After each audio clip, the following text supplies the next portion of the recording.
Welcome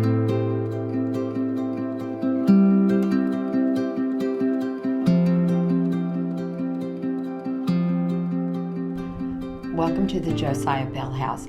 The plaque will tell you that this house is 1825, and actually parts of the house are even older than that. The formal parlor and then the ladies' parlor are probably the late 1790s, as well as the two bedrooms directly above. When Josiah Bell bought the house about 1823, he immediately blew the roof out, added the third floor. He extended the house 10 feet toward the back, and the staircase used to be on the outside. So he actually then brought the staircase in. Josiah Bell was a tax lister. He was also a justice in the court, and to be a justice, you didn't have to know anything about the law. You had to be what I call a FOG, a friend of the governor. And he was that, and he also was a land developer. So he actually had a lot of money. He was probably the 1%er of his time. In fact, this house anchors our entire historic site. All the rest of the buildings have been moved in. This is on its original footprint. We are in the formal parlor, and honestly, what people first notice when they walk through the front door are the colors. We've got the raspberry trim and the bright golden yellow, and people often remark, can this possibly be what it really was? Well, by now, the Victorians loved color. They loved heaviness. You're going to see that in heavy fabrics and everything else. But the big thing was, if you had it, you kind of flaunted it. And that was the way that Josiah Fisher Bell envisioned his house. So it is very much like this. There's also a great homage to nature. You're going to notice that on the mantle. You're going to notice that in the curtains. You're going to notice that in the floral part of the floor. And I feel like I have to tell you about the floor right away, because this is wall-to-wall carpeting. We didn't just come across this and decide to do it. They honestly had wall-to-wall carpeting back in the day. And what we do know is that the original, since this one is a reproduction, the original one honestly had the acorn pattern that's down here. And the fact that we had to have this one loomed in England, it's all wool, and if you will look down the center of the acorn pattern in each one, if you look very closely, you can see seams.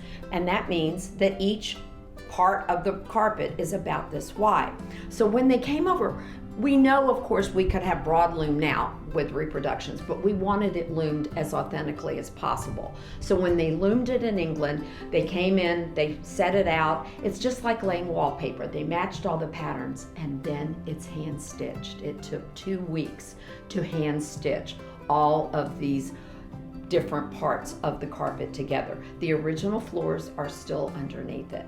And then we come to the table here. This is probably the forerunner of today's coffee table. And this table would have been used for lots of purposes. Right now it's staged as if maybe Dad would have the kids and the whole family gather around. They'd light the lamp, and he might read several passages from the Bible. One of the other things I'd always love to point out is this needlepoint fire screen. Now, there are a couple of reasons for this. First of all, the ladies of this stature never ever wanted to get any sun on their faces. They wore big hats, they wore big bonnets, they carried parasols if they were outside. But here's another little dirty secret. The makeup had wax in it.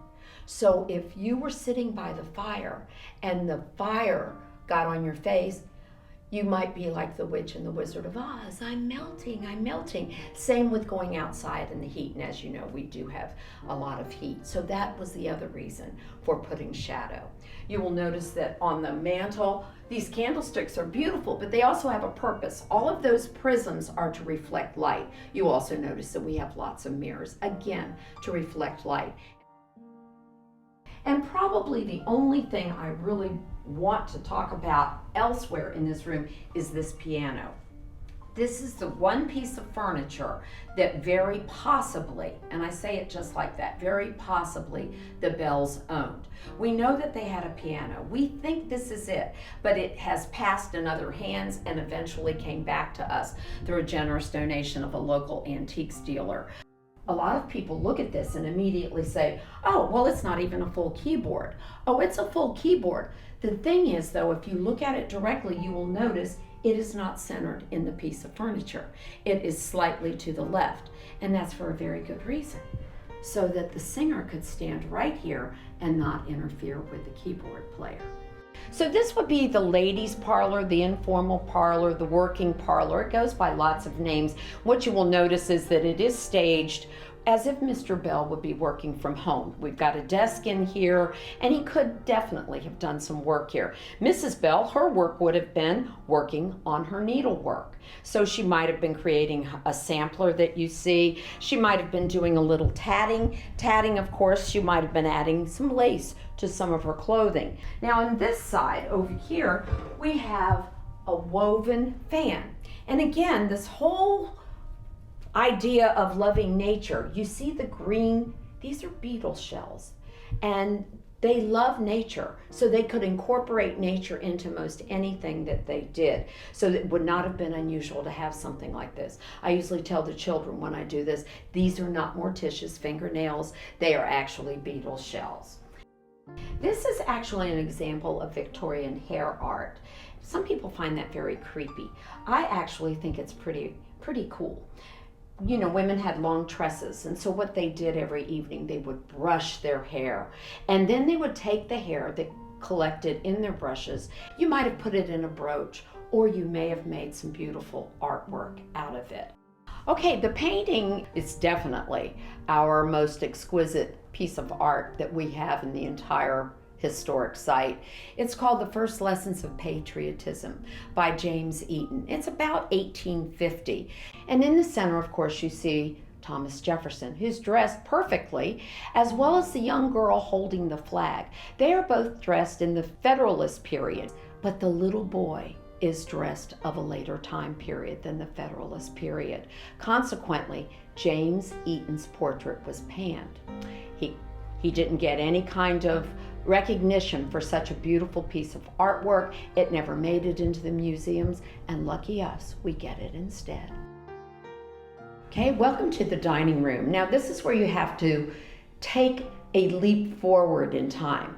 Most of the house is the Victorian period. This particular room we brought up into the 1920s. Now there's a very good reason for this. The committee came in and decided to pay homage to the last family who lived here, and that was the Thomas family. They actually lived in this house for 40 years. But when they moved into this house, they modernized the house. So what we've got here, this is probably the best way I can explain this to you, is that you had the heaviness of the Victorian period, and I have come to appreciate now the lightness of the Tudor revival style of the 1920s. That's what you see here. Pastel walls, sheers on the windows, no carpet at all, and no wine glasses. These are water goblets because of Prohibition. Okay, we're in the anteroom. That's the best way I know to describe this. If you will look around, you will notice there's no beautiful molding at the top. It's all white. This would have been a room that really the family only would have seen. And it's really leads them up to the staircase. That's what we're really looking at. But one of the most wonderful things in this room happens to be this gorgeous music box, probably circa 1870, and it was a lovely donation. The most wonderful thing about this is that it still works. One of my favorite things in this house happens to be this map. This is a map of Beaufort in 1857, and what I mostly love about it, that first island that you see when you're on Front Street and you look across the water, the Rachel Carson Reserve now, some people call it Carrot Island. To be honest, it was called Bird Shoal on this one. Honestly, all of these little islands have kind of grown together. There are many people that call it Carrot. Here's the original Carrot Island, which is now part of the mainland. So I absolutely love to point this out. People always want to know about the Hammock House, better known, or through rumor, Blackbeard's house. This is where it is, and you can honestly see there was still water leading up to it. This is a memorial wall, but these particular ladies are professional mourners. Now, if you're of the class of the Bell family, you even contracted out your grief. You had to stand quite stoically, and these ladies would lament, "Oh, Mama, what will we do without Mama. They would do all of your crying and all of your grieving for you. When I first saw them, I thought they were really scary. And now I've come to appreciate them because guess what? These are ladies with careers and jobs, and they are totally self-supporting. So I think they're very righteous, actually. We are in the room that we have staged as a child's room. To be honest, this might have been a manservant's room. It could be a guest room. The children honestly were on the 3rd floor with the nanny. So this probably was not actually a child's room. Now you will notice the little youth-sized bed. You'll notice that much-loved teddy bear. Then I love those little shoes. Then you've got those dolls over there. Some of them are okay, and some look like they belong in a Halloween movie. Yeah, kind of creepy. You should have noticed that you had to step up to come into this room. We've come out of the 10 feet that Josiah Bell added onto the house, and we're back in the original late 1700s part. This is the master bedroom, and really it was just for Mr. Bell. Mrs. Bell's room is across the hall. Now we have a beautiful walnut bed here. But one thing that you might not know about those high headboards, they had a real purpose.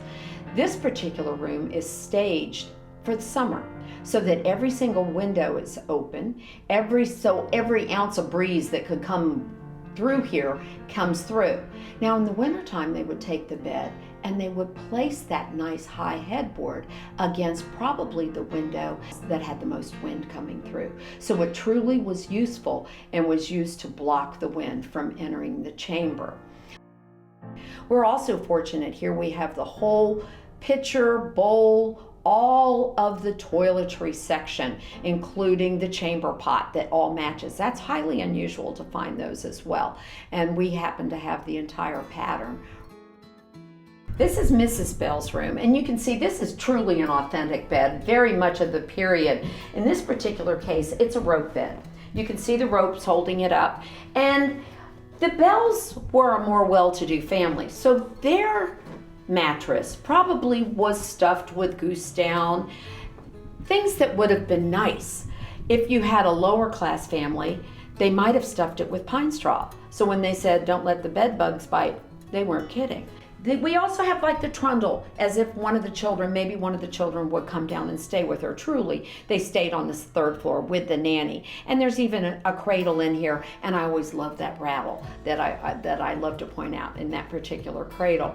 On the dresser, you will find all of the things Mrs. Bell would use for her hair. You've got hat pins over there, 2 curling irons. They would heat the curling irons in the fire, and then they would use it to curl their hair. And they had to be very careful not to burn their hair off because it could get very, very hot. But yes, the Bells had separate rooms.